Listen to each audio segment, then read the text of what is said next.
बात आज की चैनल के कार्यक्रम आर पार में मैं सुरेंद्र चतुर्वेदी आपका स्वागत करता हूं। दोस्तों, देवनानी फिलहाल सबसे आगे हैं। अजमेर विधानसभा क्षेत्र के दोनों विधायकों की 6 माही परीक्षा हो चुकी है।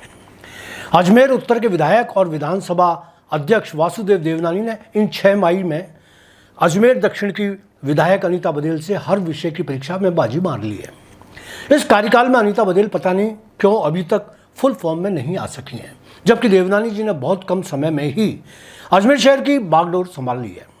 इसकी वजह शायद उनका सत्ता में महत्वपूर्ण पद पर काबिज होना भी है। विधानसभा अध्यक्ष होने के कारण उनका कद और रुतबा अनीता बदेल से बहुत ज़्यादा है और उनको अपने पद का पूरा लाभ मिल भी रहा है। सरकार और प्रशासन दोनों ही उनकी पकड़ में है।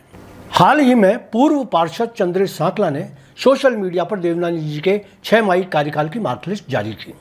सांकला ने जैसा बताया वह मुझे सच्चाई के काफ़ी नज़दीक लगा। जो उपलब्धियां उन्होंने गिनाई व बताई हैं, उनको यहाँ मैं भी उल्लेखित करना चाहता हूँ। अजमेर की जन्मपत्री में 5वीं बार भाग्य विधाता बनकर सामने आए देवनानी जी के सामने 2 रास्ते थे। या तो वह विधानसभा अध्यक्ष की गरिमा और मर्यादाओं की आड़ लेकर शहर को अपने भाग्य भरोसे छोड़ देते, या अपने पद की गरिमा को बरकरार रखते हुए अपनी विधायक वाली भूमिका का भी निर्वहन करते। उन्होंने दोनों किरदार निभाते हुए 6 महीनों में जनता पर गहरी छाप छोड़ी है।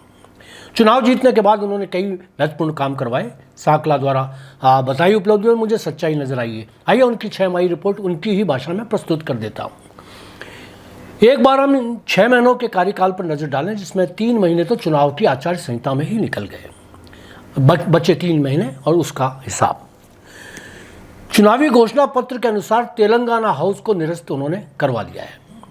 दूसरा, साइंस पार्क को पुनः जिंदा किया और बजट बढ़वाकर कार्य प्रारंभ करवा दिया है। तीसरे नंबर पर अगर उनकी उपलब्धि देखी जाए तो फाई सागर को पेयजल के रूप में सेटअप किया और आपूर्ति प्रारंभ करवा दी। हालांकि क्षमता का दोहन पूरा तकनीक की वजह से नहीं हो पा रहा और पानी भंडारण की दुगनी क्षमता करने के लिए 5 करोड़ की लागत से दीवार बनवाने के निर्देश दे दिए गए हैं।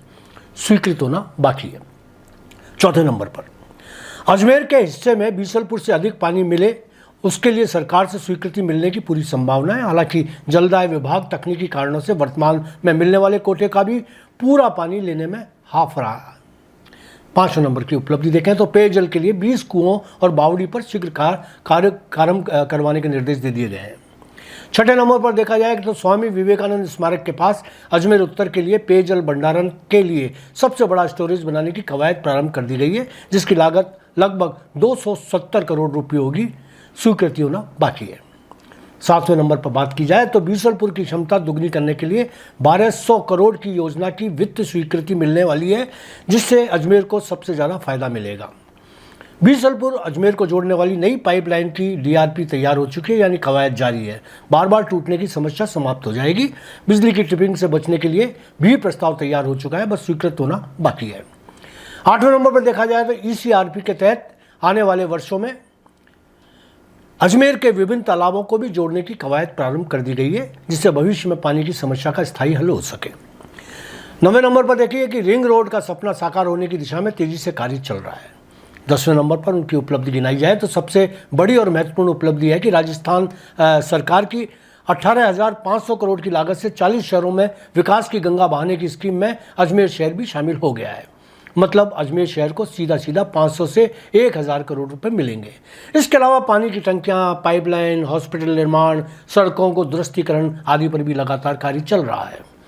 देवनानी जी की शान में कसीदे काटना या मेरा मकसद कतई नहीं, मगर सच्चाई से आम जनता को रूबरू करवाना मेरा दायित्व और उद्देश्य है।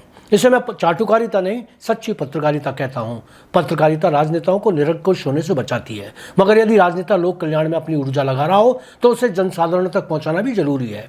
अभी 4.5 साल और बाकी हैं और अजमेर जिले के विकास हेतु सभी विधायकों को एकजुट हो जाना चाहिए। मुझे यकीन है कि देवनानी जी ही नहीं, अन्य विधायक भी जनता से किए अपने वादों को पूरा करेंगे। देवनानी जी ही नहीं, मैं उन सब विधायकों के कामों को जनता तक पहुंचाऊंगा। केकड़ी के विधायक शत्रुघ्न गौतम, जिन्होंने चुनाव जीतने के बाद आज तक पैरों में जूते नहीं पहने, का भी रिपोर्ट कार्ड आपके सामने रखूंगा। तो किशनगढ़ के विधायक विकास चौधरी का भी, नसीराबाद विधायक रामस्वरूप लाभा का भी, तो मसूदा विधायक वीरेंद्र सिंह कानावत का भी। जब कमियां गिनाई जा सकती हैं तो खूबियां भी गिनाई जानी चाहिए। आज इतना ही, धन्यवाद।